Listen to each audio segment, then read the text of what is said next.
The U.S. Open is special. It's hard. You know it's going to be hard walking in the door. Huge shot. All 10 down. Whoever wins this tournament really deserves it. The marathon is not a sprint. The longest format, the most amount of games, the toughest conditions. It's a major, and it's the most challenging one we have. To be honest, I just feel like sometimes it's so hard that you feel so discouraged. The U.S. Open is definitely the most prestigious event.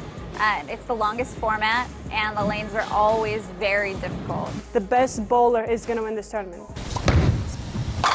Strong shot, 1-3 pocket. 60 feet to success there for Liz Johnson. It's just a challenging event. It beats you into the ground, and only the strongest come out the other end. One mistake, one frame can knock you all the way out.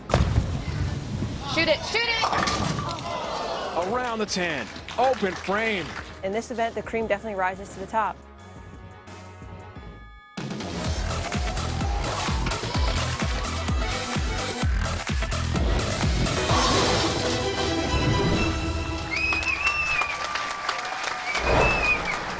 Welcome to Chicago, welcome to Addison, and welcome to the 2016 U.S. Women's Open. There'll be some spectacular bowling here at Stardust in Addison, and an enthusiastic crowd, and why not? Because we have 5 outstanding bowlers who have fought their way through brutally tough conditions to make the stepladder finals. Hello again, everybody. I'm Dave Lamont. Thank you very much for joining us. Spoke with Liz Johnson yesterday. She'll be in the first match against Kelly Kulick, and I asked her about the conditions. She told me these are the toughest U.S. Open conditions she has ever faced. She has won this event 4 previous times, and she is in our first match as we show you the step ladder, an opening match we have for you. The winners of 4 of the last 5 Opens will face off in the first match, Liz Johnson versus Kelly Kulick. Then Nui Fen from Singapore, also from Singapore, Shayna Eng, and then the left-hander, an explosive scorer, Shannon Pluhowski, in the #1 position. And I am joined here by a 3-time major winner herself and a survivor. She made it all the way through match play, Carolyn Doran Ballard. How hard were the conditions? Well, this could be one of the toughest U.S. Opens I've ever competed in. It was a 39-foot pattern, and let me tell you, there were 3 key factors that I think the girls would agree upon. Number 1, if you were a right-hander, do whatever you had to do to hit the 1-3. If you were a left-hander, do whatever you had to do to hit the 1-2. Number 2, whatever you left, you better make the spare. And number 3, long format, a lot of games, stay mentally tough because you are never out of it. Well, in the #1 position is Shannon Pluhowski, and see you standing by right now with another one of our Hall of Famers, Kim Adler. Kim? Well, we have Shannon here, and I just want to ask you, wow, what a great week you've had. How does somebody go from 24th to 1st on this tough lane condition? We started the cashers round, and we didn't have a very good luck. So Rob and I just decided we were going to camp out playing in, and we were just going to try different balls and stay in the same part. And luckily it worked, and we just kept riding the same wave. Being the only lefty, it didn't change much pair to pair. Very, very good for you. Good luck today. Thank you. So Shannon Pluhowski is going to have to wait and watch a while, and everyone's going to want to watch this match. Liz Johnson, Kelly Kulick. Combination 12 major championships between these two coming up next. Inside Stardust in Addison, Illinois, a suburb of Chicago. And what an incredible opening match. This is a match that bowling fans around the world are going to want to watch. On the right, Liz Johnson. On the left, Kelly Kulick. And the first of our stepladder finals, Liz, the #4 seed. Kelly, the #5 seed. Circumstances, Carolyn, got so unusual near the end there in the position round. Liz actually benefited Kelly, who did not have a good final game, in her victory over Jody Golick. Yeah, absolutely. And, you know, that's one of the things about the U.S. Open. You know, if you look at who was in actually the top 10 and at some point down to the top 16, matches were going left and right, and first through that 10th place were changing every game. Like I said, in the Open, you could never give up and count yourself out, because Kelly wound up shooting that big game in the 7th game right before position round, which shot her right up to 3rd place. 278, I had a chance to watch that game, and then she ends up, I think, with around 174 in the game. So Liz starts us off solidly into the pocket for the 4-time U.S. Open champion. Now you're going to see 2 different things here. Liz, once we talked about, 39-foot pattern, usually allows you to play multiple angles. Liz is playing further to the right. Now you're going to see Kelly step up, playing way deep from the very start, which is where the majority of the field played throughout the week.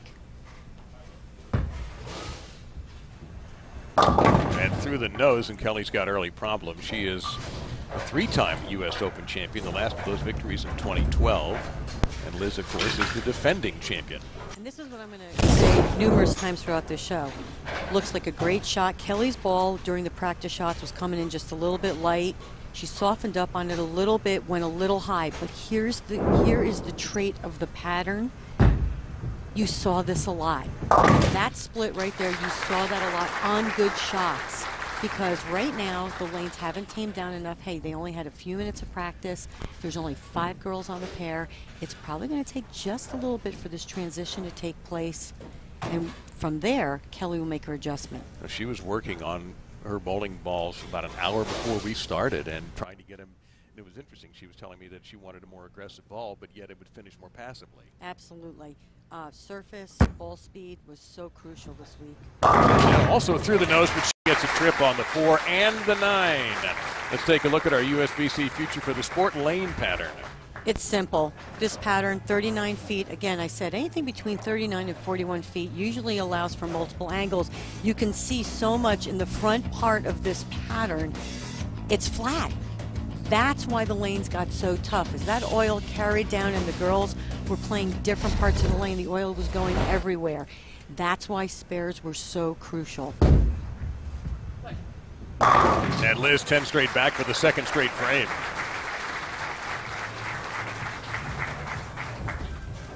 I was watching the girls practice during the few minutes before the match started. And I did think if they tried to play further right and push the oil to where it needed to be, and they started further right and then migrated left, I thought the pattern would hold up a little bit better. Also, it would give them probably a little bit better angle to the pocket, where Shannon is going to be the only left-hander. She can do whatever she wants on her side. It's got to hurry, and it does. And so Liz Johnson opens with a turkey.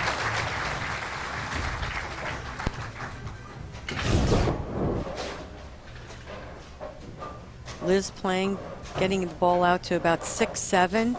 She actually got that one a little more left to right. A little bit softer with the ball speed today. Ball rolled right up. Those light hits carried really well this week. That's going to cross over, and that happened to Kelly a little bit yesterday, too. The right lane, she's using a ball that gets down the lane and hooks a little bit more on the back end. A little bit less surface, so it's shiny, going to get down the lane. She's using a little bit more of aggressive ball on the left lane, so she sees them different already. But here's the key to the right lane for the right-handers. Can't get deep enough. You're going to have to start walking around the ball return here in the next few games. And every spare is a victory in this tournament, as tough as the conditions have been. Kelly gets her ball right into her swing on that second step, but look at the power. She's collapsing that right knee, and then she just stays with it, head a little bit forward over that knee, but my gosh, she never closes down on it and never grabs it. She is smooth as silk from the top to the bottom. She just lets that swing drop. That's got to hurry. They over-adjusted that time, not surprisingly. A little bit, but again, and I'm going to really try not to repeat myself. She did get this ball a little bit further right down lane, but she did collapse in the 4-9, so I can see why she made the adjustment, but this is what you're going to see. If you got the ball too far down the lane, it didn't want to recover, yet there is no hold on this pattern. So you have to create the angle with your ball speed, and that's how you created hold, was with ball speed. And trying to get that little pocket on the 2-4, she missed the 2 and has left a swinging gate for Liz Johnson to walk right into here. By the way, any player who bowls a 300 game on our CBS Sports Network finals will receive a $10,000 bonus from the PWBA.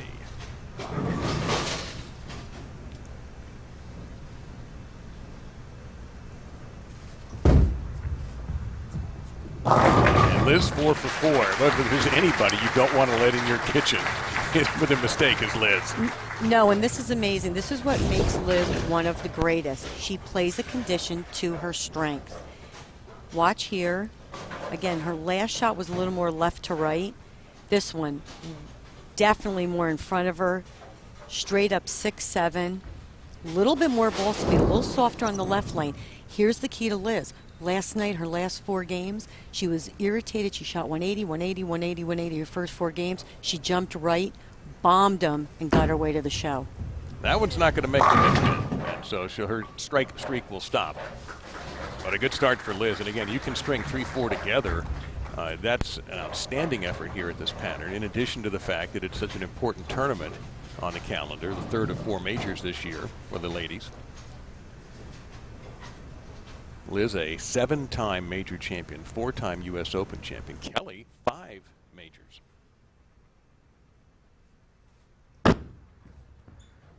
Both.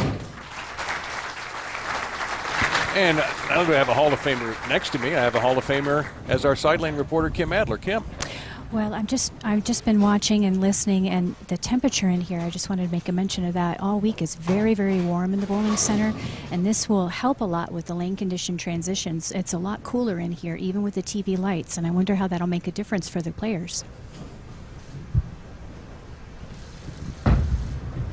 Kelly trying to make an adjustment. She has, and she gets him there. That's a nice adjustment. She doesn't seem happy with it, but I bet she is on the inside. Still playing left. Let's see where's the ball. Crossing about 19 out to about 11, out to 9 really. Comes in light. And honestly, here's the key. I wouldn't move off that shot because you really can't. Boy, she got a break there. Late trip on the 4, 7, and the 9. And the future Hall of Famer comes through with a double as she tries to make a stand against Liz Johnson, who has a 44-pin lead, but you can't count Kelly Kulik out. We'll return with more U.S. Women's Open action in a moment.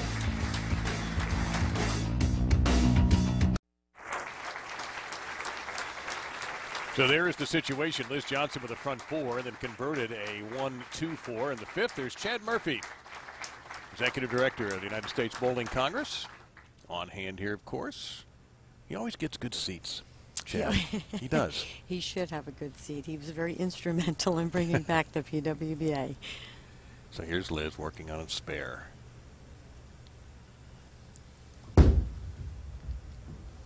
Through the face, and she gets a little break. 3-6-10 isn't anybody's friend, but that could have been a lot worse.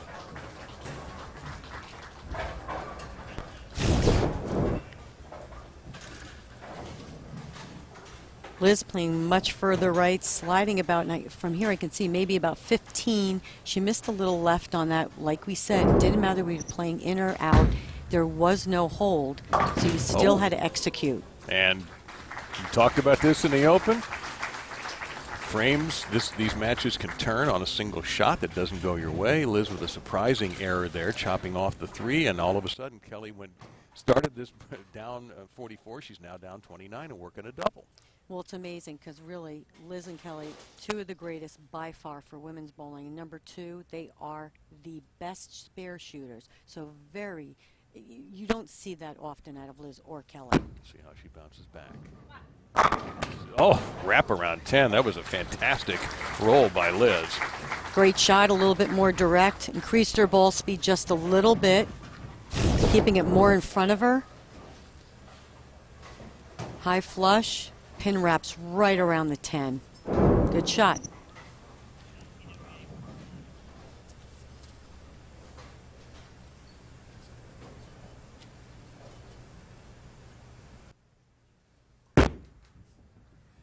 Very high percentage she was going to make that spare. Are you looking for some fantastic PWBA gear? Then visit the official online store of the PWBA at shoppwba.com.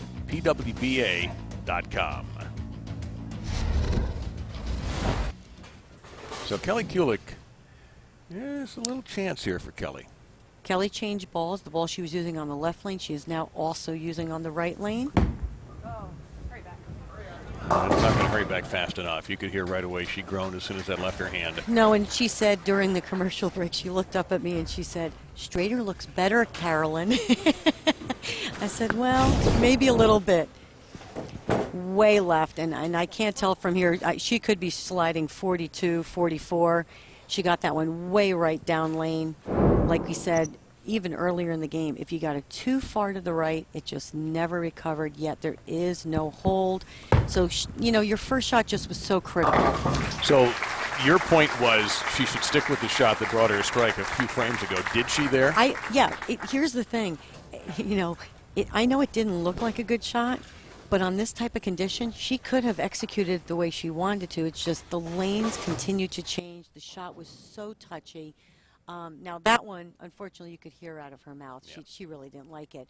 But there were some shots you threw, and, you know, the result just wasn't what you thought it would be. There you see an amazing statistic, 6 straight finals appearance in this event. That's her best roll so far, 10 straight back for Kelly. And throws it right back at Liz Johnson, although Kelly's running out of frames. Much better shot on this left lane. Lay down's at least 25, 26, getting out to 9, 10. That's a great shot. And she's so soft at the bottom. You know, Kelly never hits up on it. Just a true student of the game. Ah. Well, I don't know what she didn't like about that. So we take a look at recent winners of the U.S. Women's Open, and you're going to see 2 names that you're looking at bowl. A lot of Kelly Kulick and Liz Johnson, because we did not have an event in 2014, but look at that. Leanne Hulsenberg, of course, won at the stadium, at Cowboy Stadium. Kelly in 2010. Kelly won the outdoor event in Reno in 2012. So, and Leanne also made it to match play and was threatening to make the show. It's another person who was so suited for this format as Leanne. Oh my God, absolutely. Her game, her ball roll, her you know, her mental game, everything. She has worked really hard at getting back to her peak performance and has done really well this year. And Liz will leave a standing 7. I didn't want to forget about Jody Golick, the amateur from nearby Schaumburg. That's who ended up 6th, who bowled so well against Liz. They actually both bowled 232 in the position round. And Jody needed to win, and needed to win by a certain number of pins. But she, a McKendree grad, and a name to really keep an eye on in the PWBA. Yeah, I actually had the pleasure of bowling with her in Detroit at the PWBA stop this year. And not only was she just a pleasure to be around, what a great young bowler. I mean, just, you know, from point A to point B, rock solid, really working hard on a mental game, and just, it's, you know, just going to be the future of what women's bowling is all about. Peace. And that 10 is, no, that's not going to go for Kelly.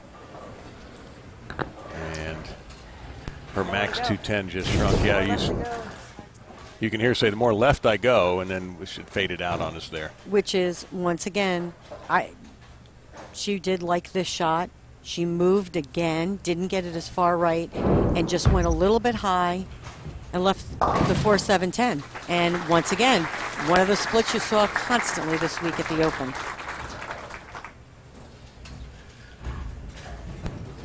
And Liz Johnson has won this match, and she will move on to face Nu Wei Fen from Singapore in the next match. So Kelly, you can put her down to possibly make this show again next year for this event.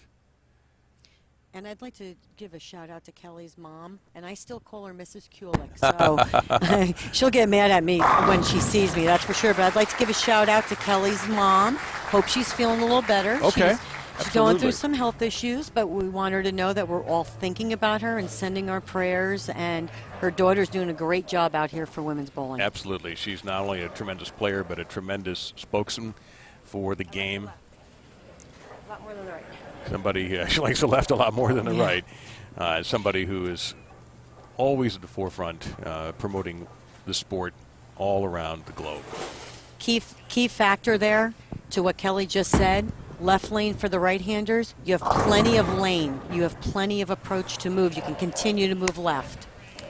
So Liz Johnson, the defending champion, is a little bit closer to winning again. But now she's going to face a very talented bowler from Singapore in Nu Wei Fen. We'll have that match for you when we return.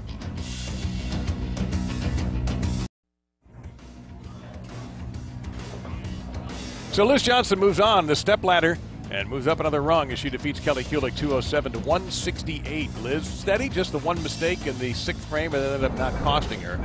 And the defending champion just outside of Chicago here. Look at the great city, and we show you some other finishes. We talked about Jody Golick. She was spectacular. Claudia Guerrero almost made the show. Rocio Restrepo. April Ellis had a very nice event. So did Jazz Tan. Leanne Hulsenberg, we talked about how suited she is for this format. Danielle McEwen and Deandra Asbeatty, a native who said it was really nice. I could just go home when the day was done and go back to my family. Also finishing in the top 24, Missy Parkin. Allie Ijems had a nice event. Carrie Smith, Jody Westner, another veteran who does well in this kind of format. And there, number 24, Carolyn Doran Ballard. And she had an up-close and personal look at these conditions and how difficult they have been. And hearing very good things, by the way, about Daria Pajak out of Poland. Talked to Chris Barnes, who watches Daria's game. And Chris had some very good things to say about the future for this young Polish bowler. We are at Stardust Bowl in Addison. They've had plenty of major events before here. Last year, the Junior Gold Championships were held here. And we are about ready for our next match. But first, let's go over. Kim Adler is standing by with Kelly Kulick. So an unfortunate match for you, Kelly. Sorry about that. Tell me about lanes 7 and 8. We didn't use that during the tournament. Did that really make a difference on the tournament condition here, right, for TV show? Yeah, you know, I walked in like it was a new bowling center for the first time. I really struggled with lane 8. There seemed to be a hold spot down the lane as if the lane was tilted to the right and it just picked up speed. And then when I went back right, it just read the middles too soon. So unfortunately, felt I had a better look on the left lane, but straighter is greater right now, and Liz definitely had a good advantage and threw it great. And spare making. Spare making is always challenging. You know, it was like that all week long. It was the hardest condition I've ever bowled on, and it's challenging. You physically try to do things, and it doesn't always work out. You know, operator error, but it was a tough condition, and I'm very proud that I made the show. Nice bowling this week. Thank you. Back to you, Dave. Kim and Kelly, thank you very much. We really appreciate it, Kelly, and a great effort again, and you'll be back without a question to win another championship. In the meantime, the defending champion, Liz Johnson, and a rising star, Nu Wei Fen, about to face off in match number 2.